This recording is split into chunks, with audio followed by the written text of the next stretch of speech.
Well, There you're aren't at even a least million better than people. the 1 millionth and one guy at least out there. But Yeah, he doesn't exist. He's literally the yeah, bottom of the that's it. barrel. He 1 is millionth it, now. the last one. Yeah.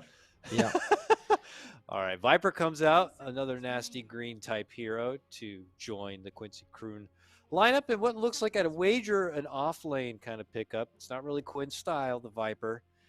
Viper's more of that very basic bounce pass type hero. He's not a dribble through the legs type hero, as I like to say. That's a good reference. Yeah, I like that. Yeah. He's not a Kyrie Irving type hero, right? He doesn't. Kyrie, of course. Those are the spirits. They're bouncing off the knees through the legs. They're like, whoop, no look pass. It would be equivalent if a spirit brother believed the Earth was flat, right? That would be the best way to put it, because you got the jukes, but he's also an idiot. So yeah, Lion's like Flat the Michael Jordan of Dota, I would say, guys. Here, who is? Yep. Viper? Lion. Oh God, no. What is the Lion? Is like the Draymond Green of Dota. Very annoying. Classic. Thinks he's better than he actually is. Has a smug ass looking face. Nobody really likes him at the end of the day, except for his teammates. So Draymond Green, 100%.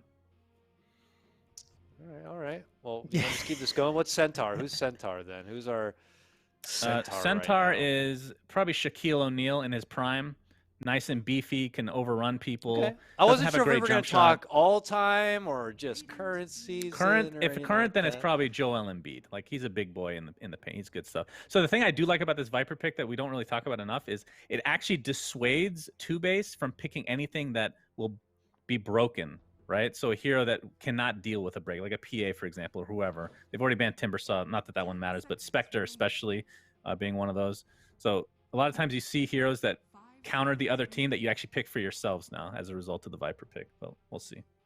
I really do like this red box pick. Yeah, the red hero looks pretty good there. It basically blocks out. Like, you have what? no idea. What? Oh, it's Hoodwink. We don't have the. Oh, the API. The API, I guess, hero portrait is not updated yet. Oh, that doesn't surprise me. Wow. That is classic Valve. It's a blank Hoodwink. come up. Yeah, I mean, I'm not okay. sure technically if that's on our end or their end or how the overlay works, but since it's a new hero, its picture's not uploaded yet.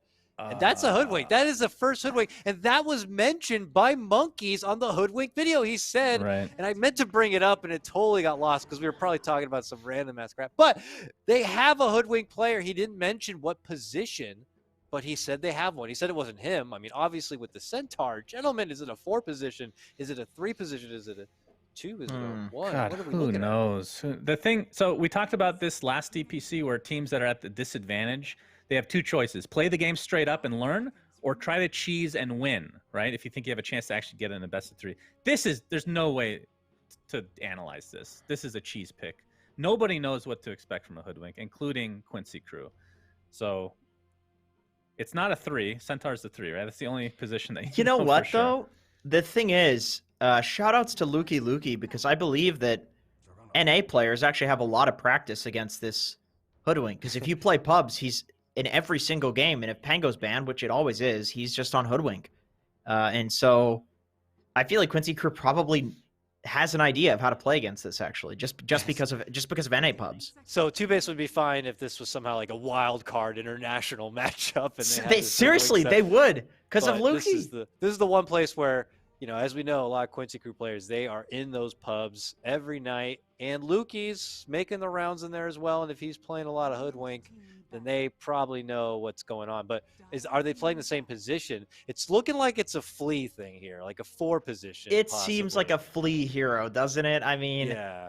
I don't know. If you're picking like a cheese here and you're throwing Empyrean on it, it's like, why? It's a 5. It's not going to do anything for you. Like, you're trying to cheese and win the draft by putting impact on your 5. Or is it a mid?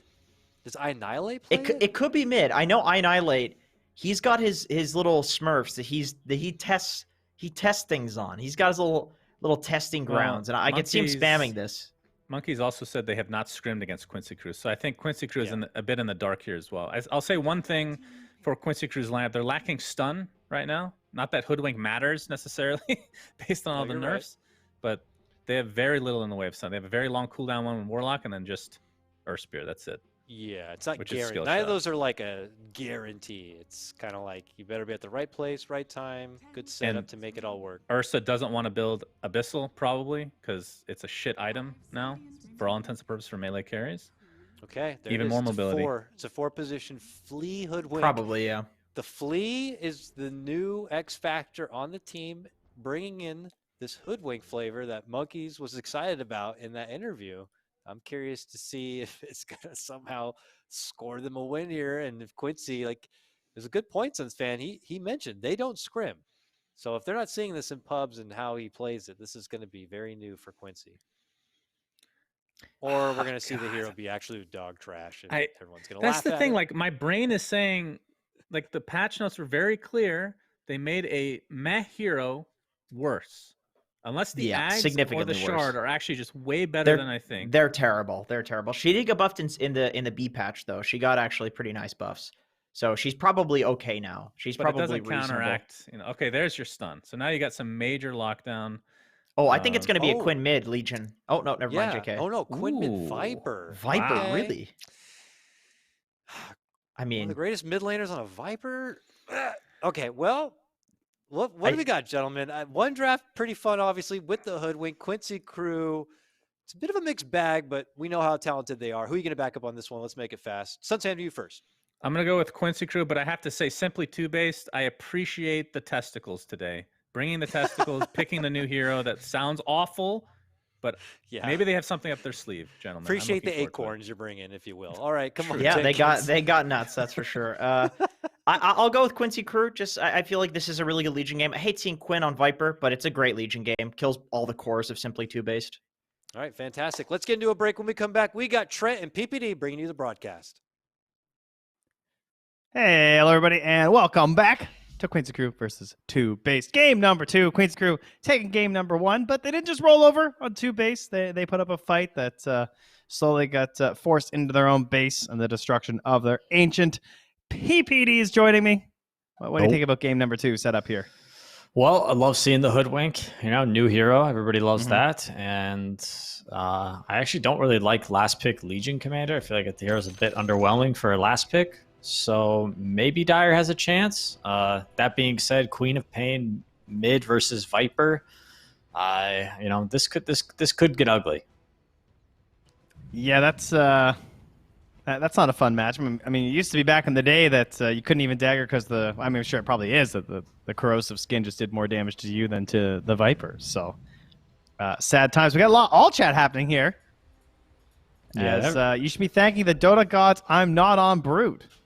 Why be sad? Can't tell you that info, SVG. That's LOA to you. Oh, damn. I didn't ban it. Wow, okay. These guys are really going at it. Yeah, everybody likes to meme on Monkeys Forever for his hero puddle. But Potent puddle, though. That bat and that Brood. Pretty scary. yeah, the bat, the Brood, what else? The Monkeys Forever Death Prophet, right? That was a thing for a little bit on when he was on 4 Zoomers. What else? True. I think we've reached the end of the puddle. I feel like maybe there was a Tidehunter in there somewhere. Not that it didn't feed, but I think it was occasionally picked. Have you dabbled in the Hoodwink at all? No, I actually haven't. No, neither have I. I'm not usually one to jump into the new heroes. I like to wait to see until they're actually in captain's mode because they usually hit so many changes before they make it here. I'm sort of the same way. However, with Dawnbreaker, I had to just run to this position 5 immediately. Yes. Which that hero, not sure how good it is. However, it's always fun to try out the new heroes. But Hoodwink, for whatever reason, like maybe it's how the hero looks or how it runs. I just don't like it. Ult is fun though. The ult is fun. Yeah, the ult's very interesting. It's always exciting when you get a Hoodwink on your team and they actually hit it. Yeah, it's pretty hype, right? It's a skill shot. Does still have the break, right? I think. Hoodwink ult? Yeah. That's a good question, man. Let's check that out. Doesn't say it, but I'm pretty sure it does. Heavy damage and slow. Oh, maybe does it not? I haven't played Hoodwink. All right, well, we won't worry about that. I doubt it. That'll be a fun thing to worry about as the game goes on. It'll just be, looks like 2 for 2 on the old bounties as MSS will collect the last one up top there. And no shenanigans with our lane setups here by the looks of it. Oh, I say that, and yet look where Boris is. He's in the mid lane on Jug. Oh, mid Jugger versus Viper. I don't know. I don't know about that. Is that good for Jug? Doesn't seem like it. I'm curious as to why this is happening. Well, people do like playing Jug in the safe lane against offlane Viper because you can spin and kill the Viper sometimes. But 1v1 mid in the short lane, I'm not sure. Yeah, I'm curious like how the healing ward as well as the water runes will play into this. Yeah, it doesn't look like he's rushing bottle either, which is kind of a mistake for mid laners in games at the moment. And then they've got Monkeys Forever's top, and then an offlane Quap, but they do have the Legion down here against the Quap, which I think is what they wanted. Yeah, that is definitely true, right? Get the purge. I wonder if that was a concern they had where they thought they were going to mix it up or something, and they were going to send the Legion mid? I don't even know. Well, either way, Boris, he's going to be chewing through a lot of regen, and he does get the healing ward up now. He's just going to chill his way back. Obviously, the main goal, just for the love of God, don't let that get hit. Yeah, that would be a disaster. That thing is nice and juicy if you manage to snag it. Quinn wants it. You can tell. Oh, Oh my miss. God. Uphill miss. No. Not today. Oh, he knows the ward there now, that's for sure. What is... Okay, so Hoodwink has a stun, right? Bushwhack. Can you actually zone heroes with this, or what are you supposed to do? Oh, you missed with this sentry ward. What? Dude, that was such a poorly placed sentry ward. Oh my goodness. A new era of sentries. I don't even know if one can cover the whole thing now. It for sure can if you just put it below, right? I wasn't sure if I got the corners now with the way they changed. I haven't looked at the boxes. I know there's a couple camps now that take two all of a sudden, but yeah, that one was a little greedy. That's a You're probably swing and a hoping miss for right that there. OBS ward too, right? Yeah. Maybe. It depends. I feel like getting the obs is more of a thing that happens in pubs than official games. Yeah. True. Yeah, But- the pub OBS are always like right next to the tower or something. Yeah, as a position 5, I love, you just know those greedy 4s are just going to put down that free ward to block your camp. They're not going to spend gold for a sentry. That's a 5 position player's job. Mid lane, Boris drove back again, but it's not a... Well, okay, yeah, it's pretty rough. Only it's not horrible, but it doesn't only look fun. 10 denies. Only 10 denies. Yeah, that's no biggie. Level Fine. 3.5 to level 4 and spinning What now. is... Oh, he's TPing to the tower. Oh, Boris. Oh, no. That's 100 gold, by the way. That was big. Big plays. TPs are... You cannot just spam TPs anymore. You don't start with 3 and they're insanely expensive. Okay. Well, Flashy.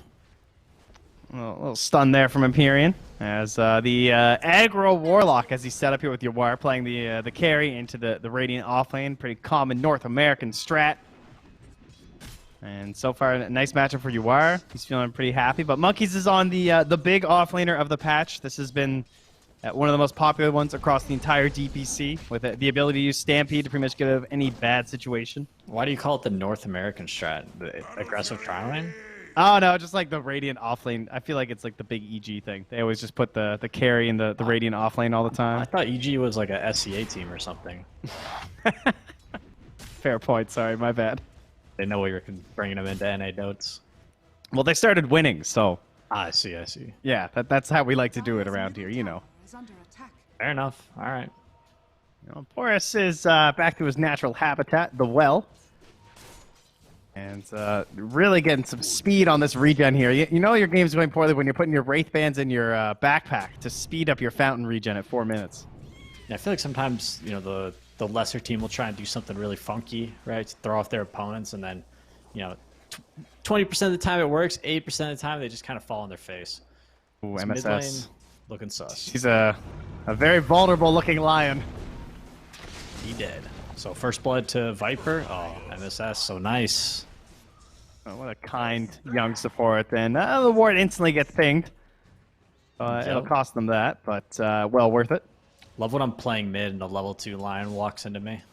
Yeah, A little, that's little pretty first sweet. blood gold. A little donation to the fund. Okay, so level 6 versus level 4. Catapults are coming out. There's going to be a lot of pressure on the mid lane, I imagine. MSS is joining the party. Yeah, I love his positioning here, just stalking Boris. Well, like, what is Boris going to do? He can't contest with the Vipers anywhere nearby. He can't stop you from escaping his Earth Spirit. Right, I don't think a single spin can kill you. Yeah, Flea's going to trash lane on mid, try and pull the creeps off. See if he can salvage this with the buffed up Acorn shot. Yeah, it looks pretty good. You got your 900 HP. How many tower shots is he willing to tag? Going down, I think, top. Oh, true. Beefy, but it does not matter when the fatal bonds are there. And yeah, they successfully get the catapult though, so at least one staved off here in the mid lane. As Quinn will now start farming the dire camps here, even stacking them. That's confidence right there. 6-minute rune went to Hoodwink, so yeah, it's like I really think if you're playing mid this patch, I think you have to be a hero that buys a bottle. It kind of doesn't, like, you're not really making use of the mid lane if you're not buying a bottle. Yeah. And, like, your supports can't really get it that early. It's not like Flea can get one and try and abuse it. Because, like, sometimes we'll see, like, offlaners start buying bottle if they have mids that don't, like, invokers or something. Which is fine and everything, but... Oh, Viper porting just bottom. Missing so much. And, yeah, and this is Monkeys, of course, just coming down here after dying in the top lane. And we got some free duel damage. He's picking on Monkeys, man. It's just like last game. This is, like, targeted harassment at this point. Yeah, they've upgraded things here by giving Lelis the Legion Commander. So now all of these Monkeys feeds will be permanent buffs onto his hero. True. Yep. Lelis is actually the last pick Legion Commander, getting very good farm. Usually I see this hero just, have a decent laning phase and then fall off, but maybe he can scale and do well this game with the free farm he's getting. Monkey says walking back to bottom lane without boots, so his game's over. Let's see what else do we got here. All right, that's that somewhere else. They're going mid. They got Omni Slash. Yeah. MSS looking to mess it up though, but there's the spin too. And there it is, baby. Quinn. Oh no, the kick! No. Oh no. Come on. Oh, give them something. Yeah, MSS, I'd taunt away there too. Quincy crew, for the fans at least, give Dire a kill. However, they were just giving some hope to the fans. Oh, Quinn comes back and gets the double saved up bounty runes for his bottle here, by the way. Pog champ. Yeah, thank you, team. That's some 5-hit stuff right there. Oh, the TP in as well from Lelis. Has the duel. Oh, he got him. MSS come through to level 2 boulder kick. It's not enough.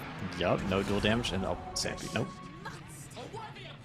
Well, at least guarantee the kills. Up top at the same time, Annihilate gets jumped on by Yawar, but had not blinked yet, so we'll survive there. I have not seen Annihilate in forever. Actually, looking kind of okay. 50 last hits, 11 denies.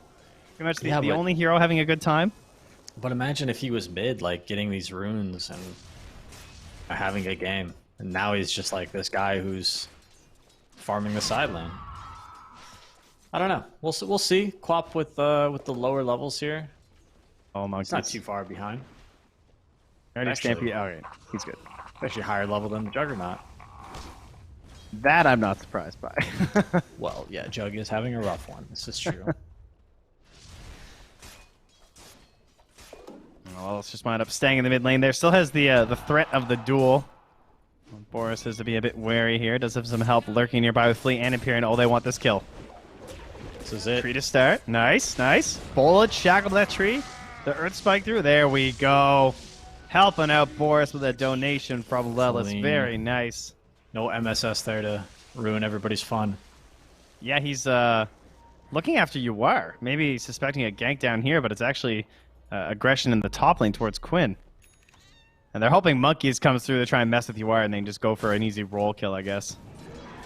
He has the Stampede back up in 3 seconds, though, so no silence in time. No hesitation. Yeah, good call. He's like, I'm not dying, guys. I'm out. Maybe they can get a back-to-back kill on Lelis here. TB's in the lane with the supports. Unfortunately, they're only level 4 and level 5. The tome not quite out there yet, so the timing's not quite syncing up. There's also a ward in behind the tower up at the tier 1. So Lelis knows that he has some freedom there. The supports smoke to the mid, and they're camping the illusion rune. that's some high hopes. There's the roll on the bottom. They found Boris. So your teammates trying to set something up, and you're dying on the other side, unfortunately. Oh, the shackle comes through, though, onto the little tree. Boris, oh, not able to get the Omni Slash off. I thought he had it for a moment there. Sonic Wave out. They will catch Quinn. Now the roll through from MSS, able to finish off our line. So Empyrean falls. They're going to lose LOA there, too. So 2 for 2. And another grasp onto the tree there from the Bushwhack. Annihilate just looking for the blink out after all this. Yeah, so Viper goes down again. However, he does have his bots, so he's just going to keep farming. Ursa is safe, and I guess, yeah, Jug is what we would consider the carry here, right? He goes down there for the first time, but I don't know. The farm is looking not great for Jug. I'm a little concerned. Hoodwink, though, is actually quite farmed. True. Top of the supports by a good 600 gold or so. Yeah, he's Void Stone, so his mana regen is going to be crazy high. Meanwhile, and they will get the grab on the bottom lane there. No Stampede used for the save. And the kill going to LOA. So lots of gold heading towards our Warlock here. Minute and a half before the Golems are back, so perhaps some more aggression here from the Dire. We have the ulti ready on Flea. Empyrean very close to level 6. Just needs to leech a little bit of XP here. And the scan actually catches the fact that they're lurking here. Interesting. Now what? Yeah, what to do with that information? There's a blink out from Annihilate. And they have a pretty deep ward spotting all these movements here. I think these two supports are looking for like an opportunity to make something happen, but they just can't see it. And oh no, Monkeys Forever again. Yeah, getting wrapped around on there. Pops the Stampede, but oh, the range of that duel. Managed to grab him. Can they do anything with that in the mid lane? As Monkeys uses it defensively, they try and move it aggressively, but it's Flea under the tower. The silence through way in the back onto Empyrean. Tries to stop and he saves it onto Flea, and that means the magnetized damage coming through has a couple more stones. The Arcane Rune that should be the secure onto Flea does indeed fall now. Empyrean walking towards the river. Gonna go down there too. The Healing Ward not being enough for the save. And Boris will go back to hitting the jungle. And Wish's team wasn't bringing him into these fights right now, unless they're actually going to try winning some of them. Yeah, I think maybe they felt like they could get a kill with their Omni Slash and Finger of Death. However, I don't know, Hoodwink just got like initiated on in front of the tower, and it kind of let Quinn know that something was up, right? And he was ready for the Lion and Jug, who weren't able to reach him. And then he just kind of turned things around. He's got this ridiculous movement speed with the Boots of Travel Windlace, and Lion, sadly, still just rocking the brown boots, is sort of crawling around the map at the moment. Yeah, it made him a very easy target there for MSS on the stone and the pole. Just very good use of that early geomagnetic grip to get like a double silence. You don't usually see it that early in the game, but ensured that Flea was going to fall into the tower. Yeah, it's a nice 1-point wonder. And they're going to try and go on the mid lane here, I think, but it's really hard for them to... Yeah, it's really hard for them to actually get the catch. They don't have any initiate until Centaur has his blink, right? And they still have this ward leading in there, so they might have an idea that Yuar's in here alone. This has got to be their last smoke here, too, it feels like, so they got to hit this. Stampede used to try and help the initiation, and that will blow up Yuar. Don't get denied. All right, good. Gets the final hit there from the Hoodwink, but they hop onto Annihilate, silence up once. As the blink will get out. No stun there in time. Empyrean. Yeah, I was looking to ensure the save on the Annihilate and some sacrifices. Like now the Omni Slash, but there's no one else here. You're baiting your allies back in, I think. They're still holding the golem here, too. They'll drop an Annihilate to fall. The spin, though, from Boris really wants Quinn, but it's the speed once more. It's a disaster. He's got the need for speed. He's a lean, mean, green, fighting, speeding machine. And Quinn will take his triple kill and head on back to the fountain. Yeah, the panel was hating on the Quinn Viper. You know, they're saying, like, oh, you know, #1 NA mid player playing Viper. Like, he's doing pretty well, I think. You know, they were just looking out for the fans. They wanted to see the big skills. Yeah, another day, another, you know, bottle into Boots of Travel, wave clear, farming hero for Quinn. It looks solid. But what's the difference between this and Leshrac, guys? I don't see any, really. It's basically the same. You make a good point. Stronger in lane. True. The Golem's still surviving from that fight, just bullying in behind here. Best, man. When you're Warlock and you just let the Golem like walk down a lane. It's so farmed. It makes the tower take very easy, and they even invade for the bounty rune here too. So Life is good right now for the Quincy crew. 13-4 and a 6K gold lead. Not shy in experience either. It's also about 8K there too. Yeah, and the supports are also farmed on Radiant as well. I've actually SVG here with the more net worth than MSS. That's not something you see regularly, but farmed Warlock sounds pretty scary. Gonna get that shard probably right at 20 minutes maybe. Yeah, he's got the gold. MSS has got the levels 9.5 here as he's 2-0 and 8 involved in engagements across the map here. Stops his quest for Annihilate to dig with the shovel, assuming that he's probably TP'd or blinked even further out of there by now. The question is, what is Lion saving gold for? He's got 930 in the bank here. He's got brown boots and a magic wand. Oh, we got the blink dagger on Centaur. This is their timing. This is it. And will he pop the finger? Oh, the ulti first. No, but the silence. You saw it. Oh, no. You got to finish it. You got to finish the kill. There it goes. All right, they got one. Now, what's it going to cost you? That's the question. The Hex out onto Lelis. Just trying to stop the duel. Just kill me first, says Empyrean. Monkeys falls with the 2-hero stun, but do you have the damage to do anything after? Guys, this might have been a get-out situation here because the duel was still left. They didn't get to use it on the Lion. A miscommunication, perhaps, because that's just going to drop Boris for some bonus damage. I can stun too. I can stun too. Retreat. Sorry, guys. No, sorry. If only. My bad. Flea's still here.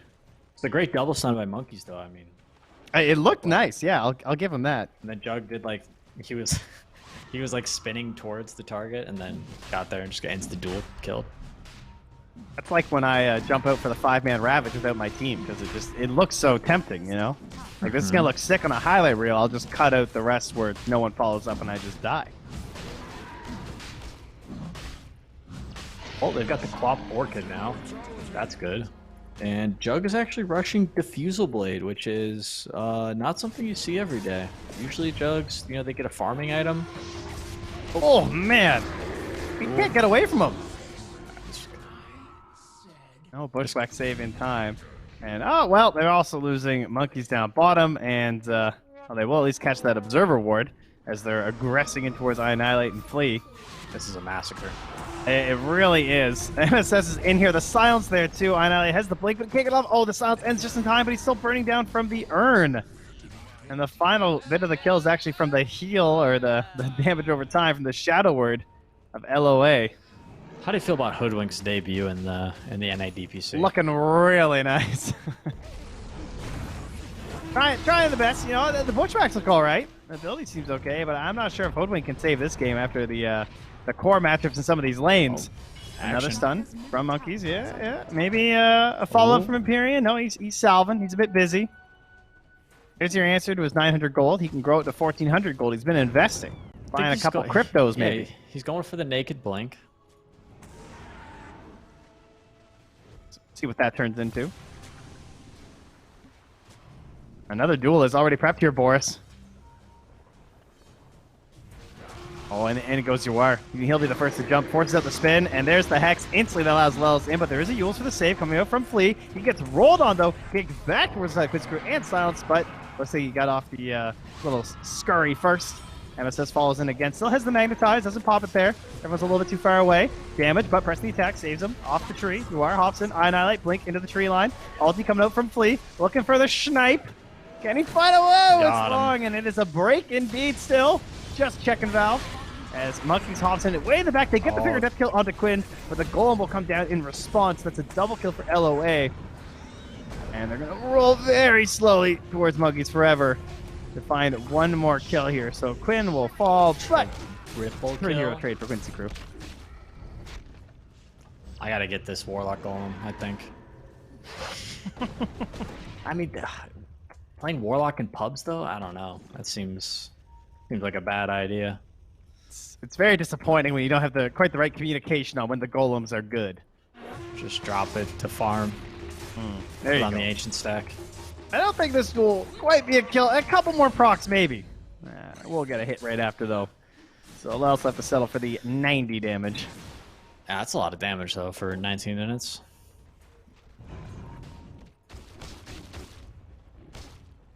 Pretty good, I suppose. Yeah, it's pretty good. MSS on Earth Spirit looks very, very good. What hero did he play last game? The Nyx. Yeah, that was okay too. But the Earth Yeah. Spirit, it's a little bit more flashy. I like it. It is. I love this hero. I think he's like the most enjoyable hero in Dota. You are orking it up. He gets dagger too, but just gonna rage it off. Front, back, forward, backward. Oh, gets the leap a little bit late there on the stomp from Monkeys, but instant fall up there from MSS. Again, a 2-hero silence to ensure any counterplay from Annihilate is stopped. And he's just out of there. Every time I look at MSS, he's on 0 stones, though. It's just so many plays this game. He can't stop. Monkeys Forever 07. Struggling.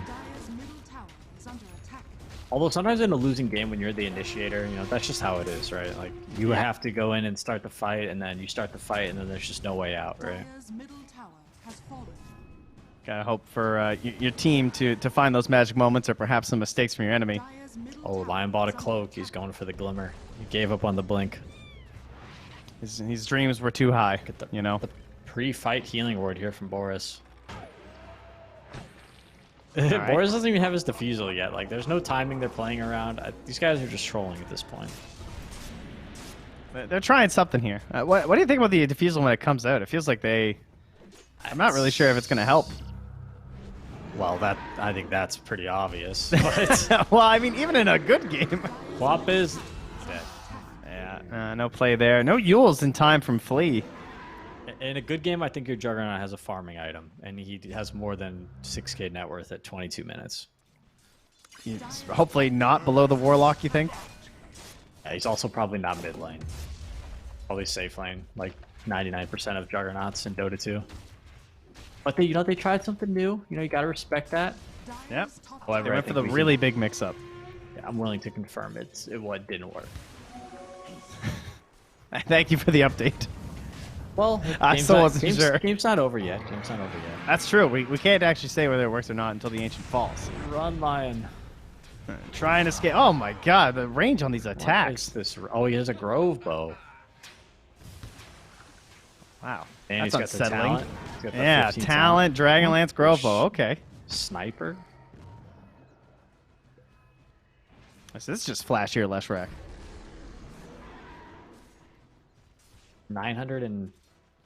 15 attack range? Is that legal? Apparently. Ice Frog, can we put a cap on attack range? Hello? Oh wow, just like our speed, eh? Man, now you're Yeah, thinking. You got some exactly. thoughts here. This is busted, man. Oh, we got Lelis lurking in trees up here, just hoping that they try and smoke out for something. He's trying to pop a smoke, I think, with how he's playing. But they also have an obs close to the base, not quite on the high ground.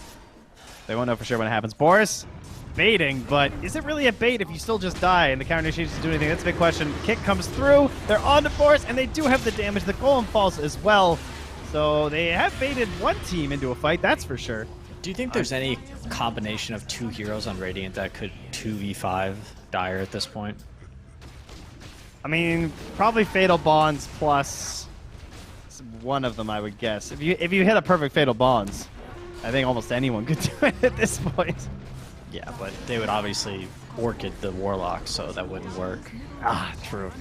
Maybe not 2v5. Okay, oh, MSS, the long roll with the kick. You wire into the fountain. That was probably the best hopes of bringing him down at this point. Not gonna lie, man, I was expecting a bit of a closer series. I knew Quincy Crew was gonna win, and Yes. LOA did say that in the interview, but this was just like, I thought the last series I casted was one-sided. This was even worse. Game 1 was closer for sure. Game 2, it kind of feels like it might have been a lot of the laning shenanigans that, Yeah. as you pointed out, they tried to go like a little too big and they ended up like cutting themselves off at the knees and somehow like trying to innovate, but they worked themselves into a worse game than Game 1. Well, that's how it goes. GG. That is indeed how it goes. And well, how it went, to find that out, you'll have to talk to our panel, who you can hear just after a short break. Bye. What's good, ladies and gentlemen, and North America Dota fans? We have just completed the second series today, the last upper division matchup, as it is Quincy Crew who claimed their 2-0, returning back home after their major expedition. So a wonderful homecoming for them for Simply Two-Base. While they were successful in their earlier series this week, taking down Black and Yellow, they do come up a bit short here against EG. A shellacking indeed. I'll hand it over to you, Suns fans. So where are we on this? I got some feedback online that people not feeling the dumpster. It says it's getting a little gross. We are retiring the the dumpster. It was a good run. It was an alpha test, and the reason that it failed is because Jenkins couldn't handle the creativity. Yeah. His mind is actually too creative and disgusting. So we're going to go back to the shellacking scale, gentlemen. This was a monumental shellacking for sure. Let's just get the negative stuff out of the way, and then we can get to the positives, all right? I mean, Simply Two-Base were forced to lane Jug versus Viper. That's literally game over. You don't want to put Quap there either because of Shadow Strike versus Corrosive Skin. Like, there's just no good matchup. So let's just get to the positive stuff. So first of all, kudos to Two-Base for picking Hoodwink. Did not look good, but kudos for trying it. We do appreciate it. And then I think a big kudos to Quincy Crew, because this is something they haven't done pretty much at all. I think maybe one time. This whole flex pick thing. I think that's the biggest like, think of it this way. When you go into a draft, like if you go to the major or whatever, the draft is such a big part of the game. And if you have somebody that you can, force bans out of, like a Techies player or a Pudge player or whatever, that's great. Another advantage is to be able to flex stuff, which Quincy Crew hasn't really done that much, especially for mid. So seeing Quinn play Viper is actually a really good sign. Yeah. And I hope that they continue to do this, because that's just like a free advantage that you can get in a draft. So yeah. And I'll admit, and Peter called me out and called us out on it, that when you see Quinn play something like Viper, you typically wouldn't expect to see a lot of action out of it, because Viper has been known to be such a boring type of hero. But yeah, Quinn put it in. He made it look like it was just another Spirit, farming up waves, getting out kills, pulling out momentum, 9-2, 14 stat line on a Viper. It's good. It's good to reach in the pockets and pull out that deep hero pool a bit, because, it feels like that was a reason some teams came up short at the majors, just kind of working with what feels like a puddle to some. And, to be able to have MSS back with the squad certainly has to feel good as well. And it sounds like we'll actually get to hear from him personally here, as he's going to be the one stepping in for our winner interview. So let's see if we can do this right. Mojo, hello, can you hear me? And if you can, congratulations on the big win. Yeah, I can hear you. Yeah, thank you. All right. Awesome. Looking good, my man. I gotta ask right away, you were not there at the major. Did the team give you shit when they came back? How good does it feel to kind of be playing with the boys again? It feels good for sure. I mean, it sucked just watching us play, and like, I know if I was there, we would have probably done better, like a lot better. So it's definitely like, it's sad in a way. Also, just being able to play like international teams, just missing out on that, just really bad. Like, it kind of sucks, but it feels good to play with them again. At least you're playing in one of the best regions out there, though, so that's always a good thing. We do have Jenkins and Suns fans, of course, so you're at the mercy of their questioning here as I throw it over to Jenkins now. I'm in the middle, so I will go first. MSS, we have seen your pictures. You're looking like quite the Chad. Just going to get that out of the way and say you've been hitting up the gym, and my question for you is, if you take the gym out of your life, if you take the fitness out of your life, do you think your MMR and your Dota play would actually suffer from that? I'm not sure. Maybe. I don't think they're that related though, because for the past month I haven't like worked out, due to obvious reasons, and my MMR increased, of course, by a lot. So okay. I mean, like working out definitely makes me feel good. So in that sense, that will make me technically play better, but I feel like it's not that related. But yeah, maybe I'll just feel worse in general, which will make me play worse if I didn't like work out.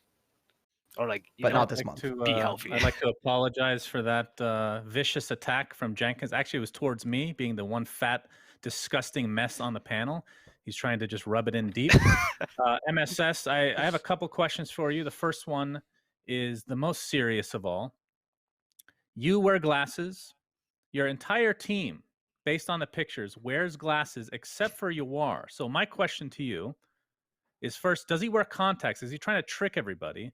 And number two, is he preventing you guys from getting a glasses sponsorship for the team? To the first question, I don't believe so. I'm pretty sure he doesn't wear contacts or glasses. Oh, The second lucky one, man. I'm pretty sure that is the case. I think knew it. we would have like I don't know what I don't even know what glasses companies there are, Ray-Ban. but we would have the Ray-Ban. sponsorship We by could- now for sure. Yeah, Ray-Ban, anything. We would have it by now. I knew it.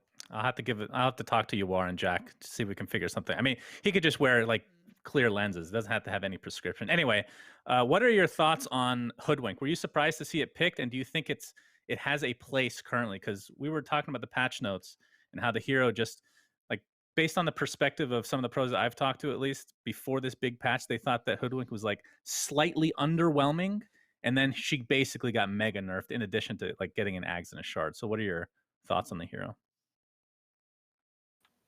I think most people just don't know what that hero does. Like what is his role in the team? I think that's like the biggest thing. And I don't know if her spells are like good enough as a Dota hero. I mean, she can be annoying though. Like things I've played that hero as an offlane in pubs, and I've won like all my offlane Hoodwink games, but I still don't know if that hero is good. I was surprised when they picked it because I'm pretty sure Flea never played that hero. I'm pretty sure that was his first game on that hero, but I don't know. I could be mistaken. Monkeys Forever was like, we got a player. We're who ready play to Hoodwink go. all the time, and MS is like, I don't think he's ever played that hero. To be honest with you, But Good stuff. yeah, no. Overall, I think that hero is pretty weak though. If you compare the hero to like other heroes in the game, I think other heroes have better spells. How about Pudge? What about Ugh, Pudge here full we go again. position? Christ. I mean, I fuck with Pudge. I mean, I played it yeah. like right after the patch hit, and I was like, yo, this shard is busted. I mean, Yeah. the shard is very good. I think it's the best part about that hero. So if Well, we that got hero to- can somehow have a good like early game, because I mean that was like notoriously what he was like weak. Like that was his weak point, right? Like his laning, his early game is just really bad. So if you can Yeah. somehow get by, that hero can pop off for sure. Nice. Very good. Got to see Crit play it before. MSS, I'll let you go, but one last question. This is just your first game back. You guys are just returning and get back into league form. But if you had to make an early prediction, would you say that Season 2 of NADPC is looking to possibly be more challenging than Season 1, as challenging, or possibly an easier road for Quincy? I think it'll be the same as the first season. I don't think anything changed. We're playing like the same teams. I guess we're playing two different like teams that came from the lower division, right? But they're probably Yeah, you just gonna just be, played like, one of them. whatever. You just beat one of Yeah, them yeah. pretty They're, bad, I to mean, be yeah. honest with you, I mean, they're so. just gonna be whatever. So at the end, All it's right. gonna just come down to the same teams, I believe, like Undying, Zoomers, EG. All right, dude. Watch out. Maybe Envy on Zoomers play black better and than yellow. He's going to first season. sneak up on you. You got to watch Black out. and yellow. Yeah, Black and Yellow got Envy. You got to watch out. The Envy factor. Some of these teams, they'll creep on you, my man. But it's good to see Quincy is back in good form and sounding as confident as ever, MSS. Thank you for coming on. We look forward to seeing you guys play next week, and hopefully we'll see you more on the winter interviews. All right, thank you. All right, see you guys. Thank you, sir. All right, shout-outs to MSS for joining us, the Chad man himself. But there's confidence. I was expecting him to be like, yeah, Season 2 is looking tougher, but we're going to take him down. Nah, he's like, this is looking as easy as before. When I hear that, I hope that the other teams hear that, who are in the middle of the pack, like your Zoomers and your Black and Yellows and all that, and they use that to motivate and rise up and say, it's not going to be as easy this time. We'll snipe That away. is a very common thing in professional traditional sports, such as the basketballs of the world, where somebody says something like that, even if it's not even like super cocky, it's just like stating a fact, kind of like that wasn't that bad, right? Your coach comes out, puts it on a videotape, because we're old school now. You put it in the VCR or Betamax and you put it on the TV for the whole locker room to see, and you just get everybody super hyped up. In Yep. Dota, that's not really the case. I feel like They most need people to. are dead inside, and I can totally relate because I am as well. So Yeah. sometimes it isn't used as motivation. when it Mikey, could be. he's manager for 4 Zoomers. He needs to go and go, boys, they think you're dog shit. Get out there and beat them, and just like Exactly. I take it to didn't. That's not what I. Maybe I'm just not playing into the narrative here, but that's not what I got from that. Like the way I see Quincy Crew as a team is they just play for every game, every series. You know, they don't even think about the next one, which I think actually makes a lot of sense for this this DPC, because you've so much time between them. Like, who gives a shit about the next team or the Undying that you're playing against in like 2 weeks? Because between this week and the next, they're going to be a totally different team. You know what I mean? Like, I feel like Quincy Crew are just almost robotic in their AI assessment of like how they win the season. And they're just like, okay, well, there's so much time between these two games. There's not even a point in considering the next guy's up. We'll take a peek here at the standings as they are updated. Everybody has gotten at least one series in so far. This week it was TOOBASED and The Cut who had to play 2 series. You know, our 2 fresh Division 1 teams are going to be thrown into the gauntlet right out of the gate. And some of them survived a bit, others not so much. But, you know, not surprised to see Zoomers, you know, they took down Penta Ace, so they get their 1 win. EG get the Cut win. Undying, who did they go against? I believe they also went against the Cut, and It they was the got Cut. that win. Yep, they Yeah. got that win there, of course, and of course Quincy. Now, this is expected, and it's only going to be a crazy situation if one of those teams, the EG, Undying, Quincy Crews, if they happen to drop a series against anyone else in this region, that's when things can start to get crazy, because those 3 have been the top contenders from the previous season. And if that's going to be the same story this go around, you know, every series extremely volatile. But, you know, I would make the argument against MSS. I would say that these newer teams, the Cut, the Simply TOOBASED, even the new form of Black and Yellow, you know, are potentially going to be stronger than what we saw in season 1. So hopefully they are going to be teams as well that can get more experience and time as the weeks go on, and then suddenly really turn it up, you know, in weeks 2, weeks 3, and such. But I mean, what do you think, guys? We've only just made it through the very, very first week. But, you know, what are we looking at here? Is this looking like a rinse and repeat from season 1? Are you feeling stoked about season 2, Jenkins? Give it to me. You know, the big thing for me in this season is I definitely think these lower division teams are, well, I should say like the lower echelon teams that we see in this season are, they're more higher echelon than the lower echelon teams in the previous season. You know what I mean? Yeah. Like they're a tier above. Like, I think this form of Black and Yellow, they have Envy. This is a player who's consistently gone to, like, you know, tier 1 events on tier 1.5 teams. I know people love him or hate him, but the guy has played for these top tier rosters. And this is one of the worst teams in the league by looking at these other teams. And I think Zoomers too. I think Zoomers is the type of team that play extremely well in chaotic situations. I think this entire patch feels really chaotic. There's tons of objectives everywhere. There's fighting from minute 1. There's crazy shit you can do at 0 minutes into the game. And I think Zoomers is going to surprise people. I think they're going to be a serious contender for that 3rd spot over Undying. And Penta Ace as well, right? You know, formerly Sad Boys. You know, some would say that this form of the team is also better. PPD is not still here, right? Yeah. So this team may be even better than the last form there. You know, so every team has kind of got possibly a mild upgrade. And I mean, it's going to be a tough road ahead, even for these teams at the top. I mean, sure, they feel like they're confident, and maybe they are going to be the best of the best at the end. But I would hope that these other teams are at least going to bring more of that fighting spirit. But wrapping, any final thoughts, Suns fan, for the part we've gotten to cover here before I toss things away to our awesome step-in casters? I agree that it's kind of an any given Sunday type of deal where pretty much any team can at least take 1 game off of a series, and they're having a really good day, they're going to take entire series off, and that's when it gets super interesting.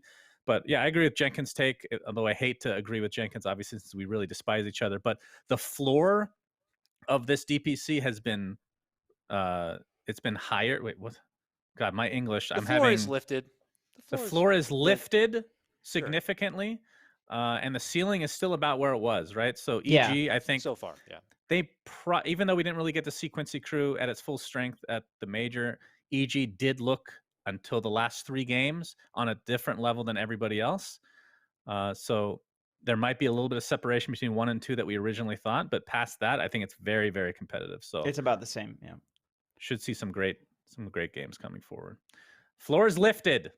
Floor is lifted. All right. With that, the day is not done. There is more DPC coverage ahead, as we were going to go into the lower division now, as Felt versus D2 Hustlers is going to be coming up. It will not be us, and I did have it incorrect before. We have none other than the handsome duo of MLP and John X Fire, who are going to be stepping in and taking over for Felt versus D2 Hustlers. So don't go too far. There is a little bit of a downtime before that. That series is slated to begin in about an hour's time at 6 p.m. Pacific. They'll probably be live for a pre-draft just before that, though, so please don't go too far. Shoutouts once again to XBG, our sponsor. Support them and NA Dota by scrolling down below and clicking the banner. On behalf of Jenkins, Suns fan, on behalf of Trent, Lyrical, Owie, PPD, and of course Pop Tart, our observer, we will see you next time for more NA DPC action. Take care now.